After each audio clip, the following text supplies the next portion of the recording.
vida.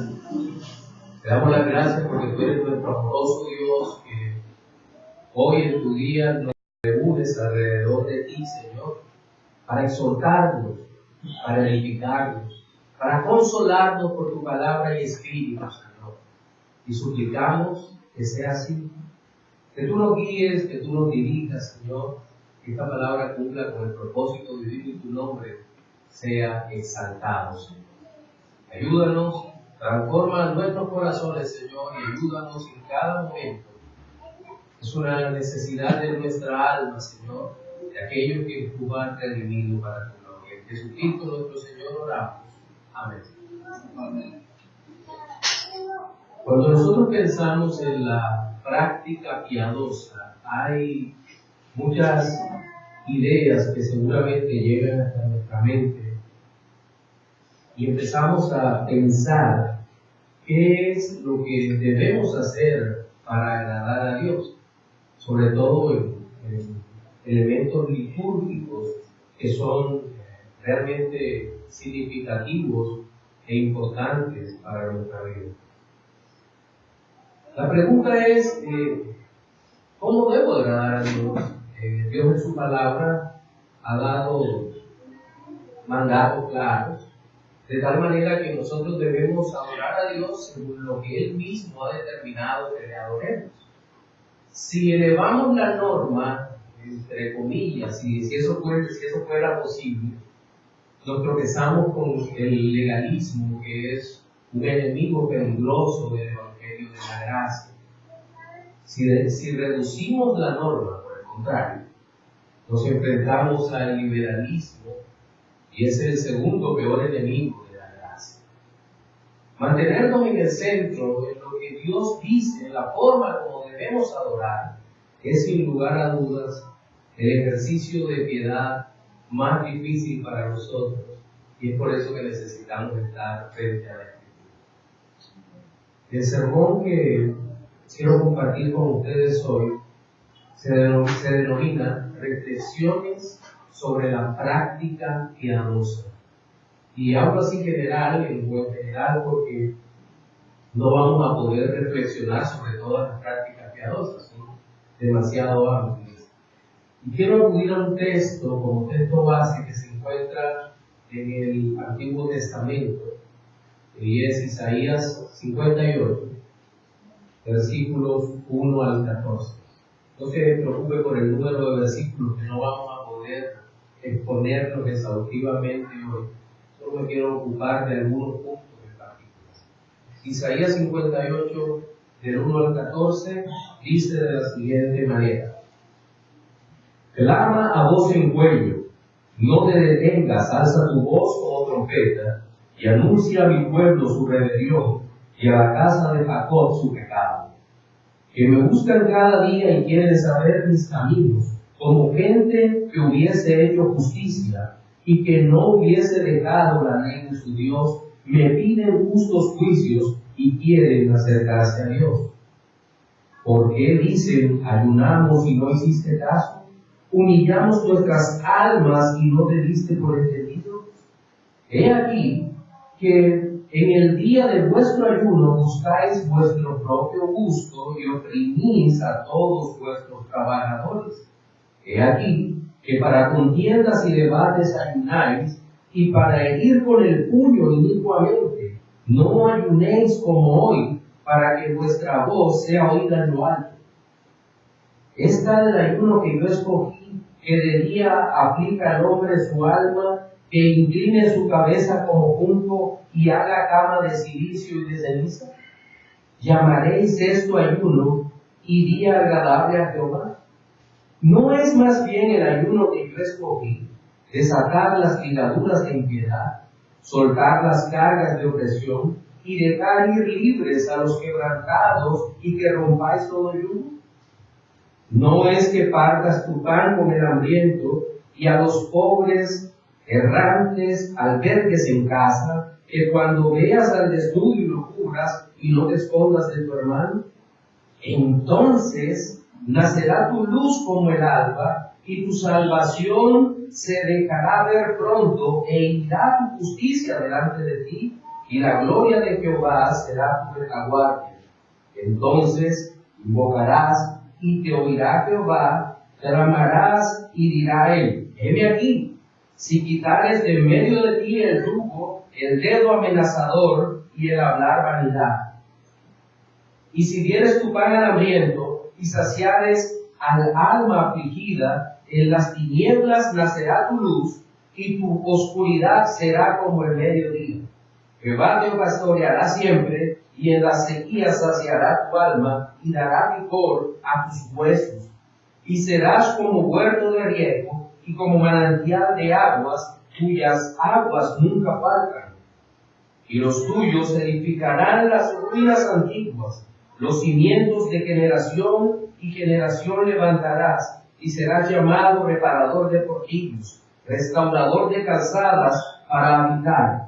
Si retrajeres del día de reposo tu pie, de hacer tu voluntad en mi día santo, y lo llamares delicia, santo, glorioso de Jehová, y lo venerares, no andando en tus propios caminos, ni buscando tu voluntad, ni hablando tus propias palabras, entonces te deleitarás en Jehová, y yo te haré subir sobre las alturas de la tierra, y te daré a comer la heredad de Jacob, tu padre, porque la boca de Jehová lo ha hablado.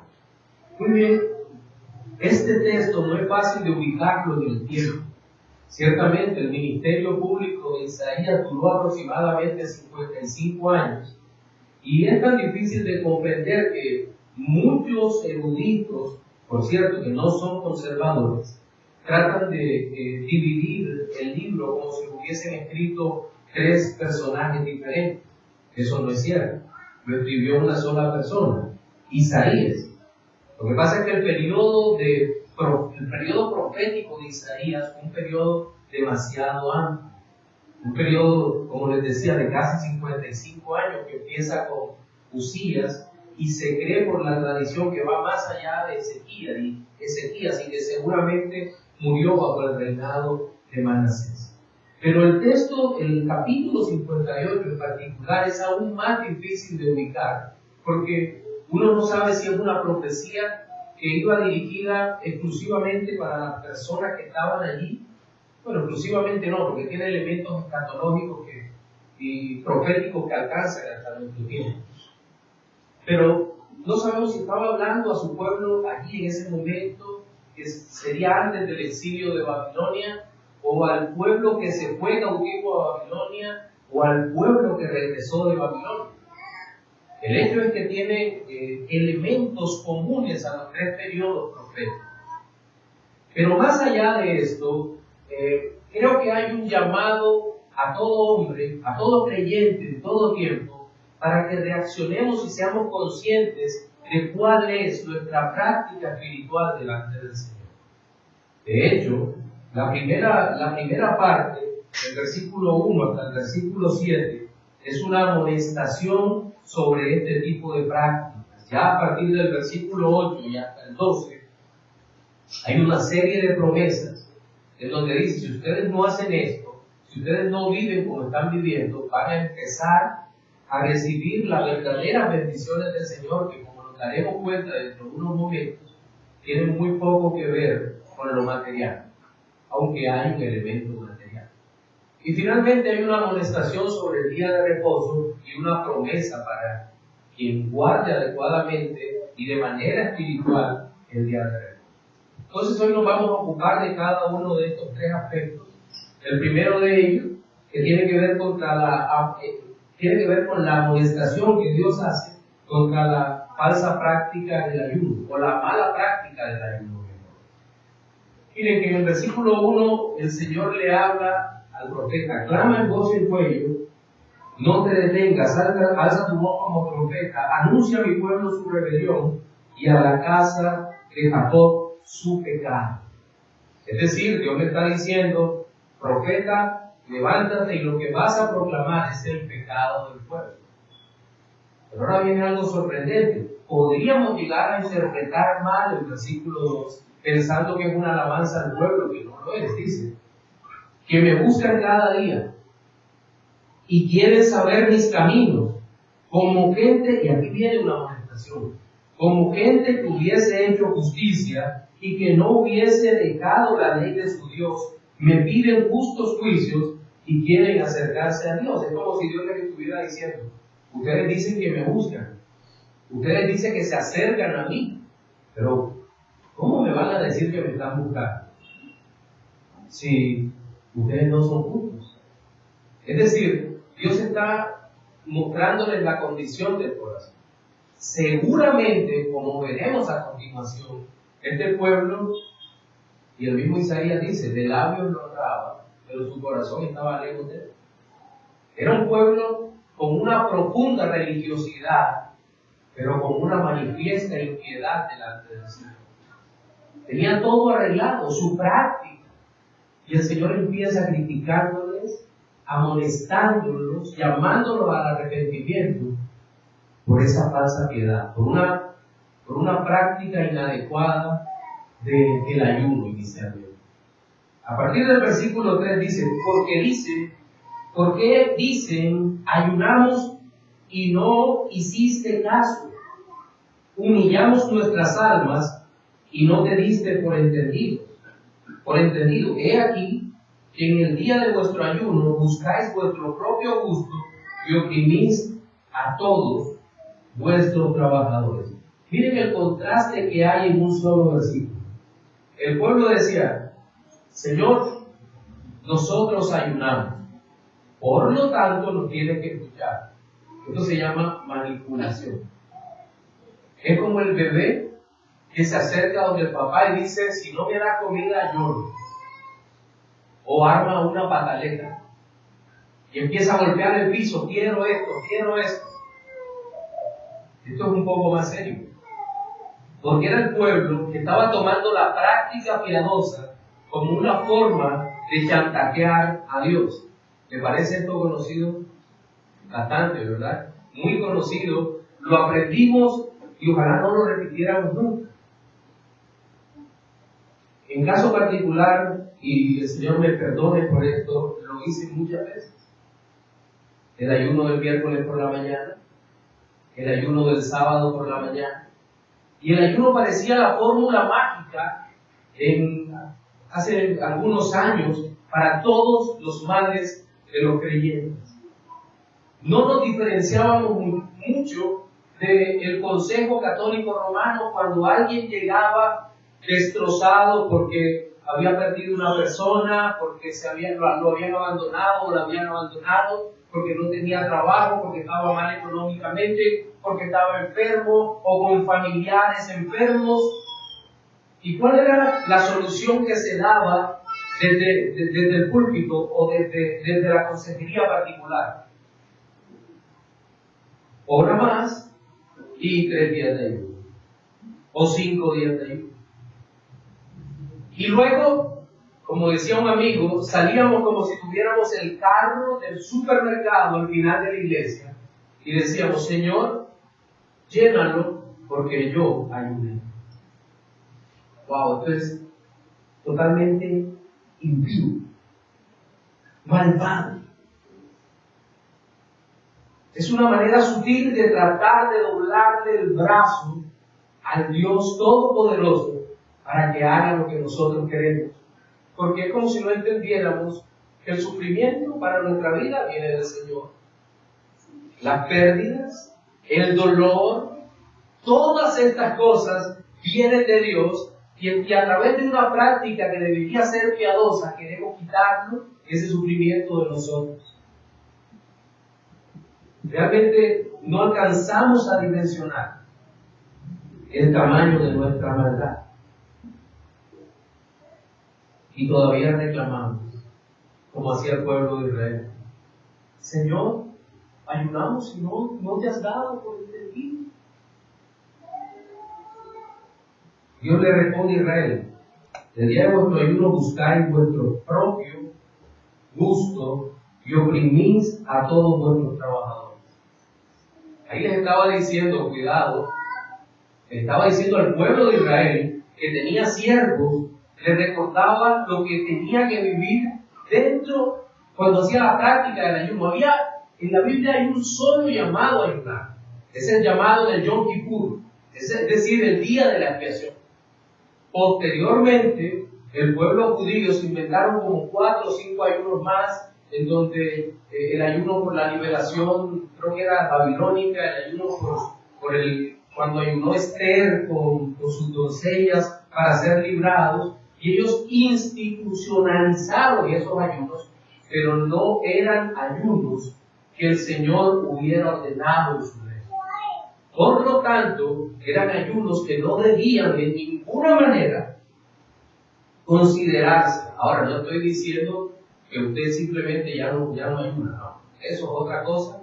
Y seguramente en su estudio se dará cuenta que el Señor nos permite ayunar de manera privada o congregacional cuando hay un propósito de glorificar a Dios de una manera más íntima y más profunda.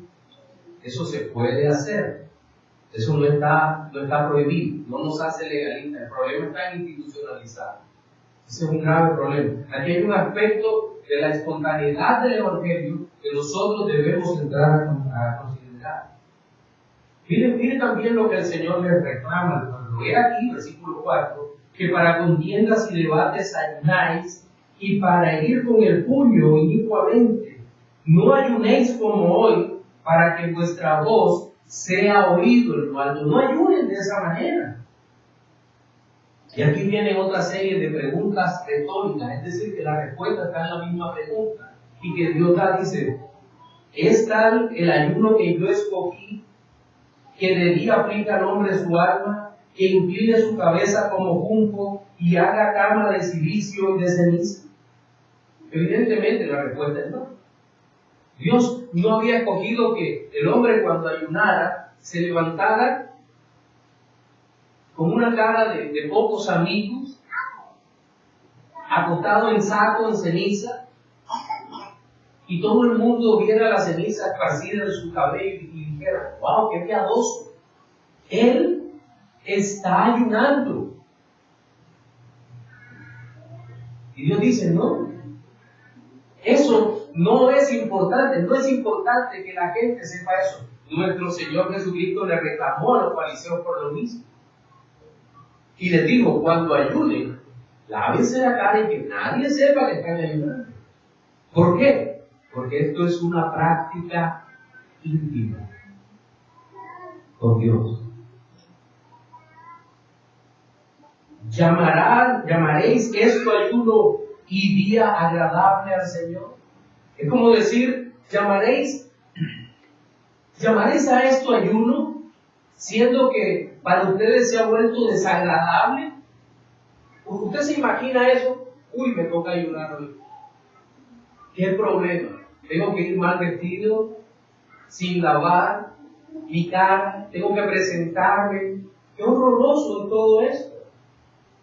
Y lo peor era que lo hacían en el día del Señor. Es decir, el sábado, el día de reposo, perdón. Y el sábado o el día del Señor no se ayuda, porque es día de celebración. ¿No es más bien el ayuno que yo escogí? Que aquí viene el Señor nuevamente a hablar, diciendo cuál es el ayuno que Él escogió. ¿No es más bien el ayuno que yo escogí? Desatar las ligaduras de impiedad, soltar las cargas de opresión y dejar libres a los quebrantados, y que rompáis todo yugo.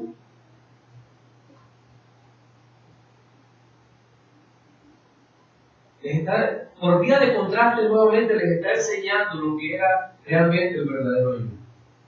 Dicen, en vez de estar oprimiendo a tu empleado y golpeando a tu esclavo, comparte el pan, desata las ligaduras de impiedad, suelta las cargas de opresión, deja a los quebrantados y rompe. Es decir, el ayuno es una abstenencia continua de nuestra propia maldad.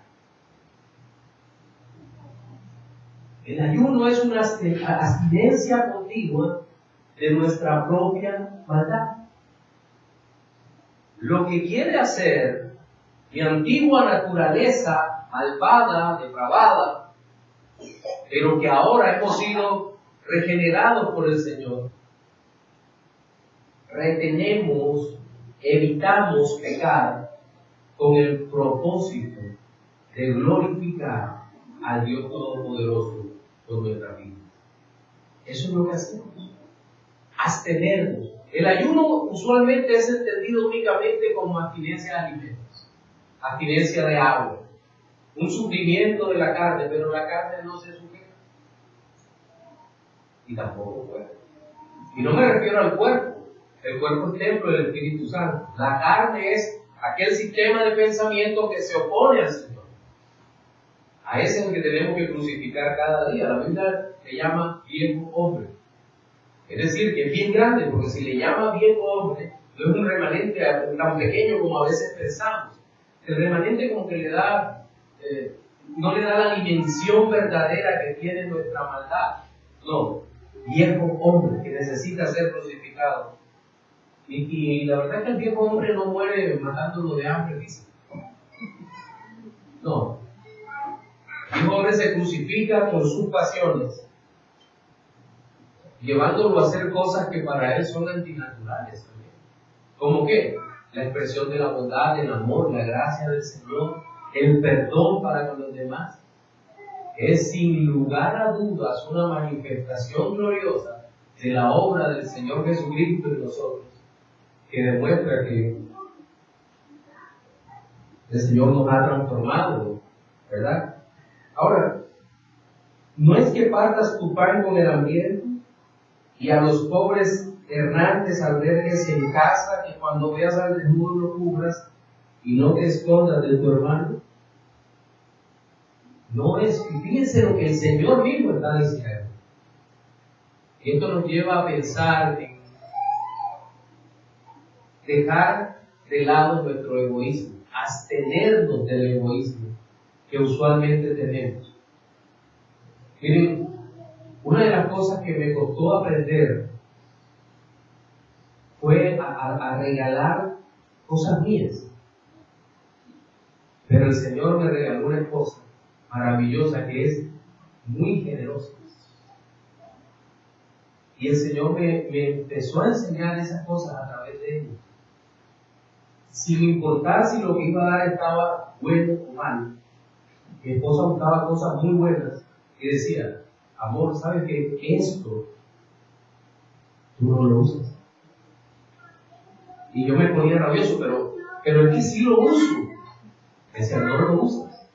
La última vez que te pusiste esto fue por allá el año pasado y tal. Sí, tiene razón. Y todavía, y no niego, se me salían las lágrimas cuando veía la camisa.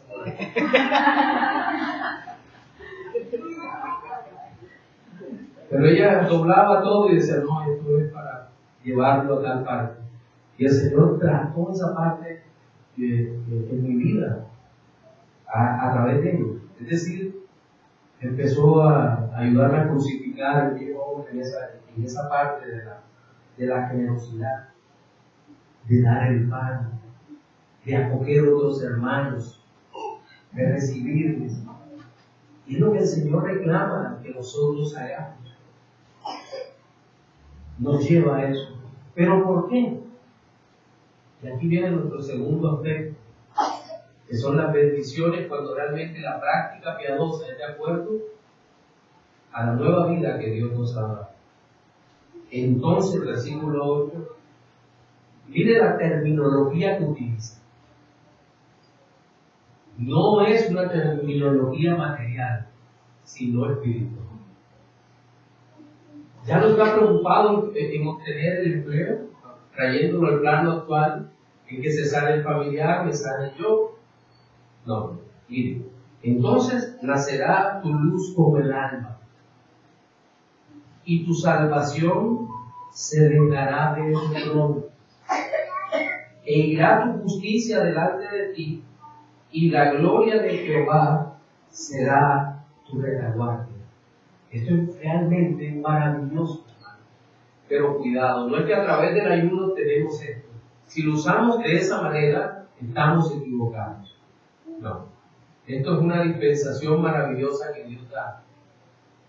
Nuestra práctica debe ser constante, cualquiera sea nuestra práctica. Cuidado, cuidado. Nuestra práctica piadosa. ¿Se acuerdan? Hemos hablado de la práctica piadosa de abstenernos y de dar, de ser cuidadosos con esto. Porque aquí lo que está representando el ayuno es esto, la abstención y el dar. Cuidado.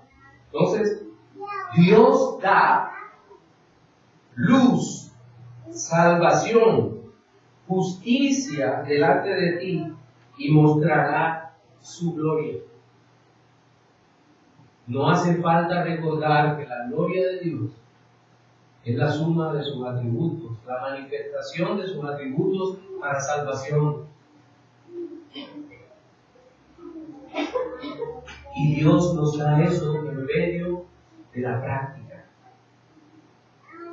Entonces, versículo 9, invocarás y te oirá Jehová, clamarás y dirá él, heme aquí, si quitares de en medio de ti el yugo, el dedo amenazador y el hablar vanidad. Esto se hacía dentro del ayuno convocado. Se hablaba iniquidad, se tenían discusiones. Pero Dios dice, no. Ahora, cuando hayas cambiado tu práctica, cuando ores teniendo una práctica piadosa adecuada, entonces el Señor,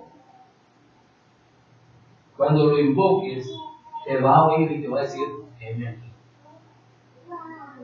Mire, el legalismo tiene el gran problema de que cree que puede amarrar a Dios y que Dios está obligado a hacer lo que nosotros queramos, siempre y cuando hayamos hecho tal o cual cosa. O le pongo el ejemplo más común en nuestro tiempo, el diezmo.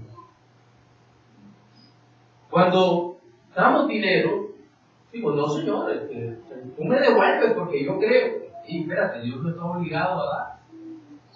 Tú estás obligado a dar ofrendas, pero el Señor no está obligado a devolverte. Y Él lo hace porque es lleno de gracia y misericordia de otra cosa.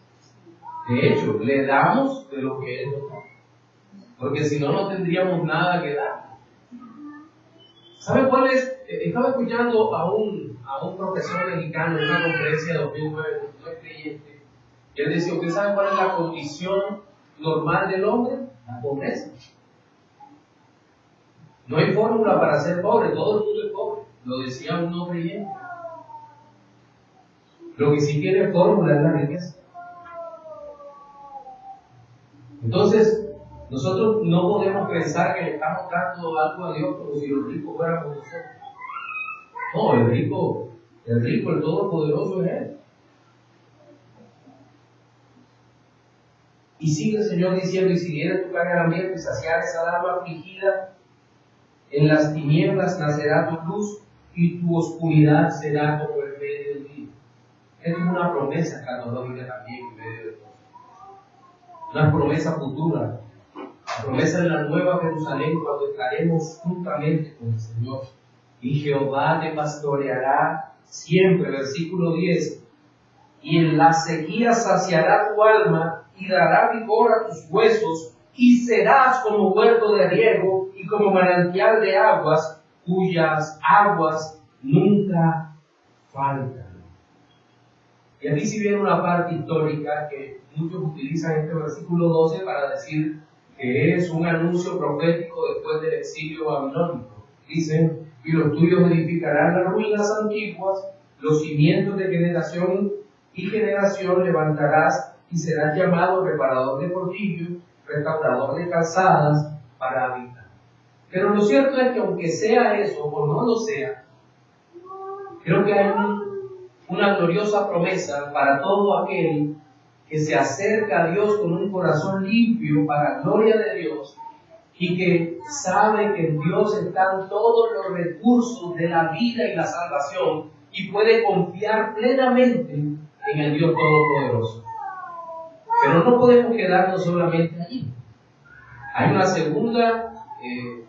un segundo llamado de parte de Dios dirigida hacia otra falsa práctica que el pueblo hacía, en la práctica piadosa.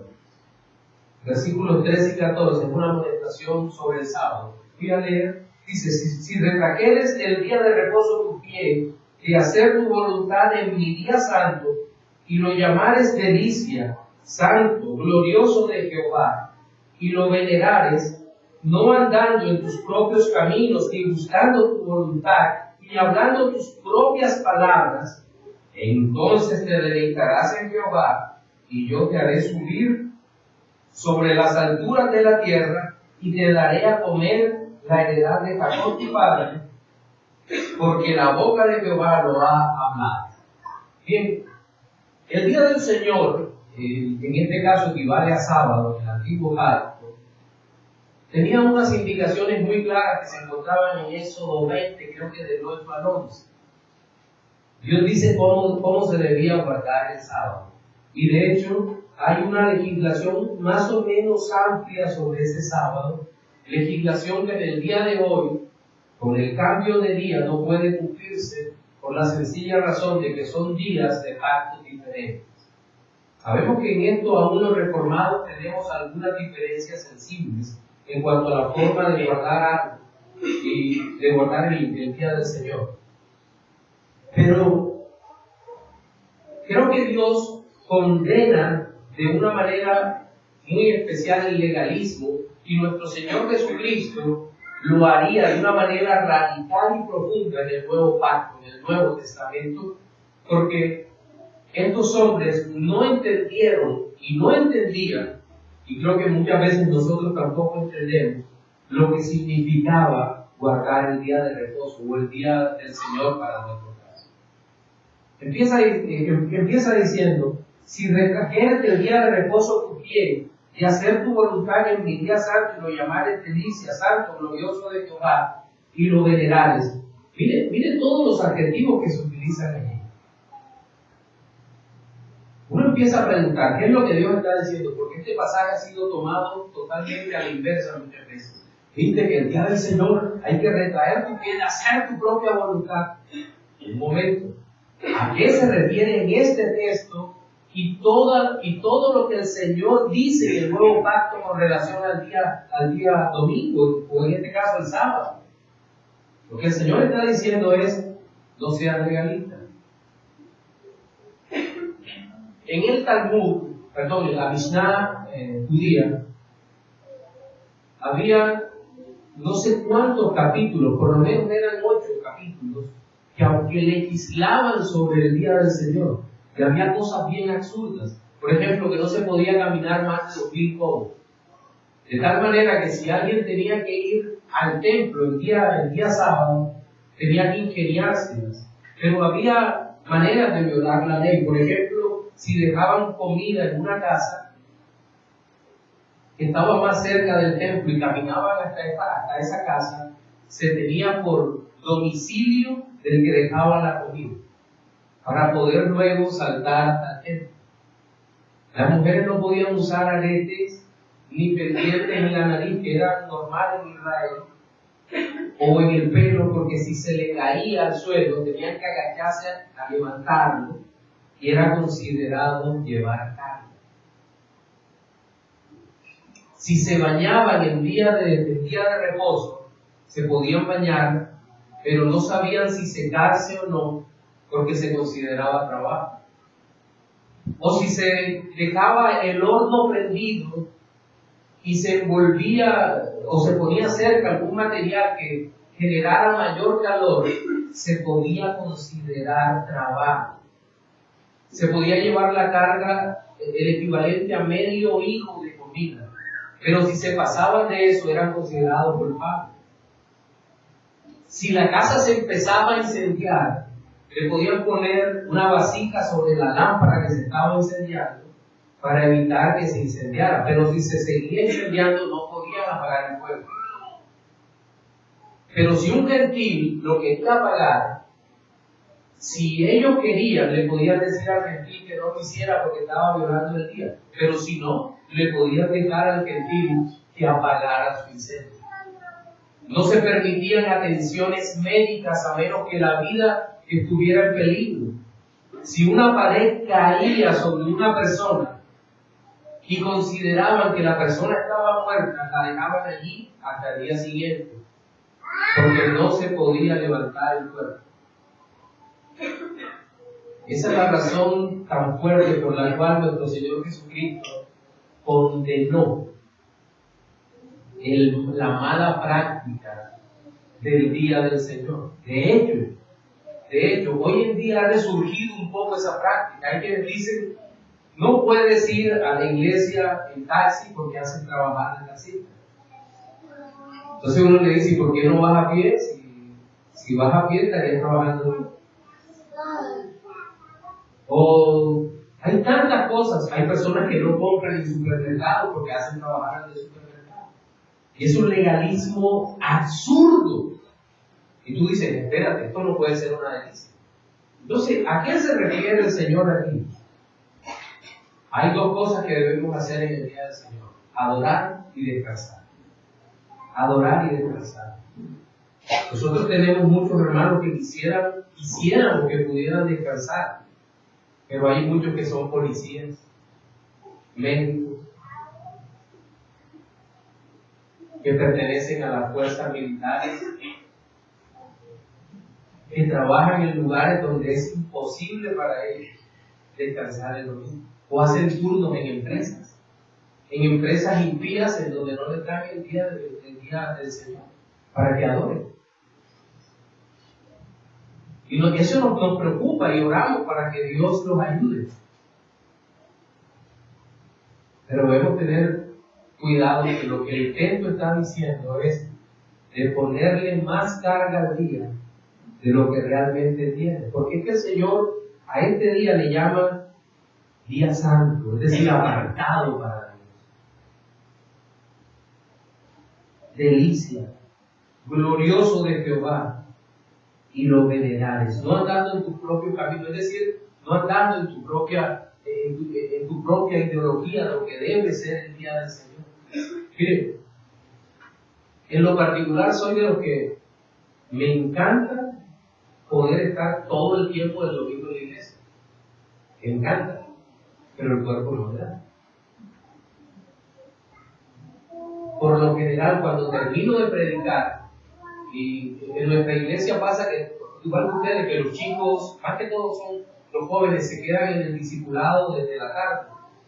Ellos almuerzan, se quedan por allá, y seguramente desde las 2 hasta las 3:30, se quedan en un salón con su discipulado y hablan y pasan el resto del día ellos. Es un tiempo muy especial que comparten.